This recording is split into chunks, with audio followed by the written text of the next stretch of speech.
कोलकाता शहर में सुधीर नाम का साइंटिस्ट अपने बीवी बच्चों के साथ रहता था। सुधीर अपनी फैमिली से प्यार तो करता था, लेकिन दिन रात अपनी लैब के अंदर एक्सपेरिमेंट्स में उलझा रहता था। सुधीर के इस रूटीन का गलत फायदा उठाती थी उसकी बीवी चित्रा। दोनों बच्चों को लेकर वो देर रात चौपाटी घूमने जाती, बच्चों को आइसक्रीम खिलाती और खूब मजे करती। सुधीर को इसका बिल्कुल भी अंदाजा नहीं था। चित्रा हर रोज सुधीर से झूठ बोलकर अपनी मनमानियां करती रहती।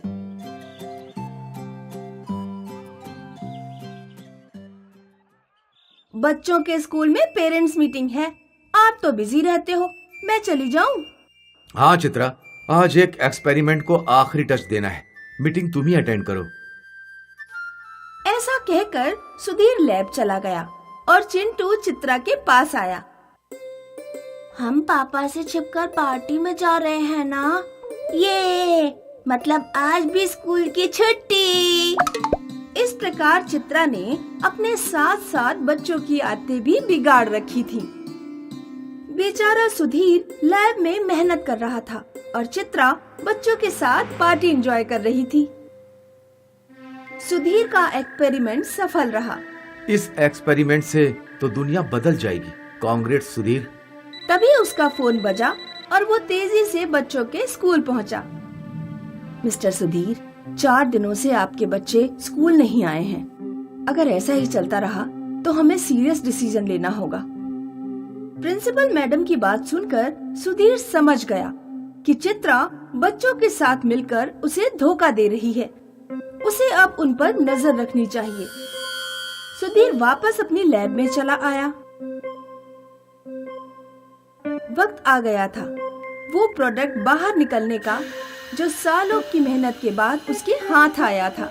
उसने एक बंद बॉक्स उठाया, बॉक्स खोला तो उसके हाथ में एक अनोखा काला चश्मा था। इस चश्मे की मदद से दुनिया बदले या ना बदले, मेरी फैमिली के हालात जरूर बदलेंगे। फिर क्या, सुधीर ने काला चश्मा पहन लिया। काले चश्मे बोल, मेरी बीवी बच्चों का राज खोल। अचानक मैजिक हो गया। चित्रा और बच्चे दिखने लगे जो पानी पूरी के ठेले पर पानी पूरी का मजा लूट रहे थे। इस प्रकार अनोखे चश्मे की मदद से सुधीर बीवी बच्चों की सारी हरकतों पर दिन भर नजर रखता रहा। रात को सुधीर ने बच्चों से होमवर्क के बारे में पूछा तो बच्चे कहने लगे उन्होंने सारा होमवर्क कंप्लीट कर लिया है। सुधीर अपने कमरे में आया और चश्मा चढ़ाया। काले चश्मे बोल, मेरी बीवी बच्चों का राज खोल। फिर से मैजिक हो गया और उसने देखा कि बच्चे खेल रहे थे और चित्रा दोनों का होमवर्क कर रही थी। सुधीर ने चित्रा और बच्चों को बुलाया और कहा, मैं जानता हूँ तुम तीनों मुझसे झूठ बोलकर बाहर घूमने जाते हो, स्कूल भी नहीं जाते और होमवर्क भी नहीं करते। चित्रा, तुम बच्चों की आदतें बिगाड़ रही हो। आज से ये सब बंद। मेरी नजर बनी है तुम तीनों पर। दूसरे दिन सब कुछ ठीक हो गया। बच्चे मन लगाकर पढ़ने लगे और चित्रा भी घर के कामों में मग्न हो गई। लेकिन चित्रा को पता था कि उसका पति साइंटिस्ट है, वो कुछ भी कर सकता है। लेकिन उसने ऐसा किया क्या होगा कि वो घर बैठे बैठे सबके पल पल की खबर रखता है। फिर क्या था, चित्रा अच्छा बनने का नाटक करती गई और छिप के सुधीर पर नजर रखती गई। चित्रा ने नोटिस किया कि सुधीर एक चश्मा लेकर घूमता है, जबकि सुधीर को चश्मे का कोई शौक नहीं। एक दिन सुधीर चश्मा लगाकर बच्चों का हाल चाल देख रहा था। चित्रा उसे चाय देने गई तो उसने सब कुछ देख लिया। तो ये चश्मा नजर रखता है हम पर, अब मैं भी देखूं ये चश्मा कितने दिन साथ रहता है। एक दिन चश्मा टेबल पर भूलकर सुधीर बाहर चला गया। मौके का फायदा उठाकर चित्रा ने चश्मा तोड़ दिया। सुधीर ने टूटा हुआ चश्मा देखा तो उसे बहुत दुख हुआ। उसने चित्रा से पूछा तो चित्रा बोली, आपकी ही गलती है, साथ नहीं ले जा सकते थे। बिल्ली आई, धक्का दिया और टूट गया। फिर क्या था, चित्रा की मनमानियां फिर से शुरू। एक रात 12 बज गए, लेकिन चित्रा और बच्चे घर ही नहीं लौटे। सुधीर परेशान होकर रोने लगा। उसने टूटा हुआ चश्मा उठाया और बोला, काले चश्मे बोल, मेरी बीवी बच्चों का राज खोल। अचानक मैजिक हो गया। टूटा हुआ चश्मा अपने आप जुड़ गया और सुधीर ने देखा कि कुछ गुंडों ने चित्रा और बच्चों को किडनैप किया है। सुधीर काफी डर गया। उसने ये बात अपने इंस्पेक्टर दोस्त राकेश को बताई। राकेश पुलिस फोर्स लेकर सुधीर के साथ सुनसान जगह पहुंचा और गुंडों का मुकाबला करके उन्हें अरेस्ट कर लिया। सुधीर को देखकर चित्रा रोने लगी।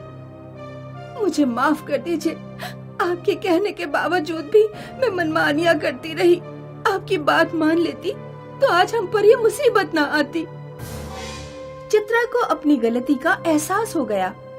उस दिन के बाद उसने अच्छी आदतों को अपना लिया और अपने बच्चों को भी अच्छे संस्कार दिए। इस प्रकार जादुई चश्मे की मदद से सुधीर की फैमिली बदल गई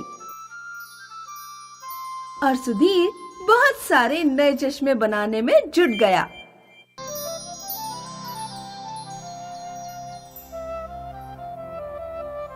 होरीलाल गांव का जमींदार था। वो सड़कों पर कूड़ा साफ करता था और लोगों के घरों पर जाकर कचरा कलेक्ट करता था।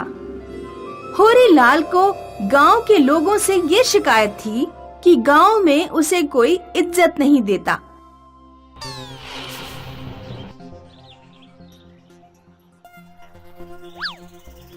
वंशी भैया, अपना कूड़ा ले आओ। वंशी ने अपनी छत से ही सारा कूड़ा फेंक दिया और कूड़ा रोड पर बिखर गया। ये क्या किया? कूड़ा देने की तमीज नहीं है क्या? अब मुझे पूरी सड़क साफ करनी पड़ेगी। मैं तुम्हें पैसे देता हूँ और फिर सफाई करना तुम्हारा काम है। कूड़ा बिखर गया तो क्या हो गया? बंशीलाल रोजाना सड़क साफ करता था, लेकिन लोग तुरंत ही सड़क पर कूड़ा फेंक देते। ये तुम कूड़ेदान में क्यों नहीं डालते हो? मैंने अभी झाड़ू लगाई है और तुमने सड़क पर कूड़ा फेंक दिया। हम जवान लोग हैं, जो चाहे करते हैं, किसी से नहीं डरते। तुम्हारा काम है झाड़ू लगाना, तो झाड़ू लगाओ, समझे अंकल? हर शाम होरीलाल बहुत दुखी होकर घर पहुंचता। घर पर उसकी पत्नी उसे परेशान करती। जमादार जी, मुझे सोने की बालियां कब ला कर दोगे? पूरा 1 साल बीत गया कहते कहते। मैं बाहर से आया हूँ, ना पानी पिलाया ना चाय दी, बस सीधे बालियों पर आ गई। पिंकी ने सोने का हार खरीद लिया, मनोरमा ने अंगूठी खरीद ली और मुझे बस इंतजार मिला। पत्नी की कचर कचर से बचने के लिए होरीलाल शाम को भी झाड़ू लगाने चला जाता। एक शाम जब वो सड़क साफ कर रहा था तो उसे एक मोहर मिली। ये मोहर तो बहुत सुंदर लग रही है, इसे अपने पास रख लेता हूँ। होरीलाल स्टैंप लेकर अपने घर चला गया। अब जरा इसका इस्तेमाल करके देखता हूँ, कहाँ लगाऊं इसे? कोई कागज भी तो नहीं मिल रहा। कई साल पहले जब होरीलाल की नई नई शादी हुई थी तो होरीलाल ने एक रात अपनी पत्नी की तकिया के नीचे एक लेटर रखा था, जिस पर लिखा था, प्रिय पत्नी, मेरे लिए गाजर का हलवा बनाना। होरीलाल को वही कागज मिल गया और उसने मोहर उसी पर लगाकर देखी। होरीलाल मोहर द्वारा छापे गए शब्दों को पढ़ता है। मनवाए अपनी मन की बात, इसका क्या मतलब हुआ? वो कागज कमरे में छोड़कर अगले दिन काम पर चला गया। शाम को जब वो घर लौटा तो उसने देखा कि उसकी पत्नी ने गर्मा गर्म स्वादिष्ट गाजर का हलवा बनाकर रखा हुआ था। आज तुमने गाजर का हलवा कैसे बना लिया? पता नहीं, आज मैं कमरे में सामान ठीक करने गई और बाहर आई तो मेरे हाथ गाजर का हलवा बनाने लगे। मैं खुद को रोक ही नहीं पाई। कहीं ये उस स्टैम्प की वजह से तो नहीं हुआ? उस पर छपा था, मनवाए अपने मन की बात। अगर ऐसा कुछ है तो कल पता लग जाएगा। होरीलाल ने एक कागज पर लिखा कि जो सड़क पर कूड़ा फेंकेगा वो गधा बन जाएगा। फिर उसने कागज पर स्टैंप लगा दी। उस कागज की कुछ फोटोकॉपी करवाई और सड़क की दीवारों पर चिपका दी। अगली सुबह बंशीलाल जब दूध लेने जा रहा था तो उसकी नजर दीवार पर चिपके पर्चे पर पड़ गई। जो सड़क पर कूड़ा फेंकेगा वो गधा बन जाएगा, होरीलाल। ये क्या पागलपन है, मैं अभी सड़क पर कूड़ा फेंकता हूँ। बंसी ने अपनी जेब से कुछ बेकार चीजें निकाली और सड़क पर फेंक दी। सड़क पर कूड़ा फैलाते ही वो गधा बन गया। अब आया मजा, बंसी भैया अब आ जाओ और ढैचू ढैचू करो। गांव में कई लोग सड़क पर कूड़ा डालने की वजह से गधे बन गए। डर के मारे लोगों ने कूड़ा फेंकना बंद कर दिया। गांव की सारी सड़कें बिल्कुल साफ सुथरी रहने लगीं। कूड़ा फैलाने वाले लोग तो सुधर गए, अब ज्यादा डिमांड करने वाली पत्नियों में भी थोड़ा सुधार तो होना चाहिए।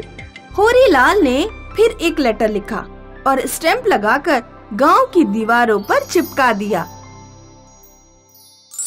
होरीलाल की पत्नी बाजार गई तो उसकी नजर पर्चे पर पड़ी। जो औरतें अपने पति से सोना चांदी मांगे उनकी नाक लंबी हो जाए। ये किस पागल ने लगा दिया है।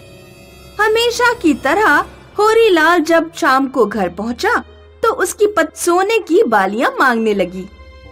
सोने की बालियों का नाम लेते ही उसकी नाक 10 इंच लंबी हो गई।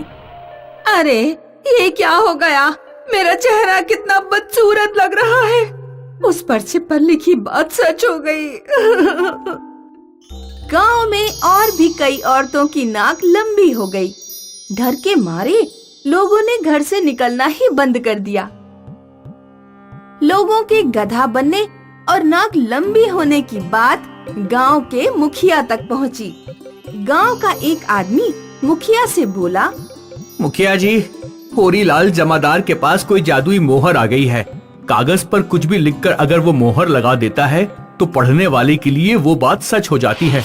कुछ करिए, गांव के लोग डर के मारे घर से बाहर नहीं निकल रहे हैं। मुखिया होरीलाल के पास पहुंचा। होरीलाल, तुम्हारे पास जो मोहर है उसे नष्ट कर दो।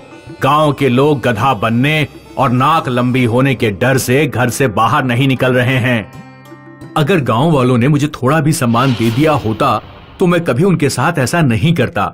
मैं लोगों की गंदगी साफ करता हूँ, क्या मुझे थोड़ी बहुत रिस्पेक्ट भी नहीं मिलनी चाहिए?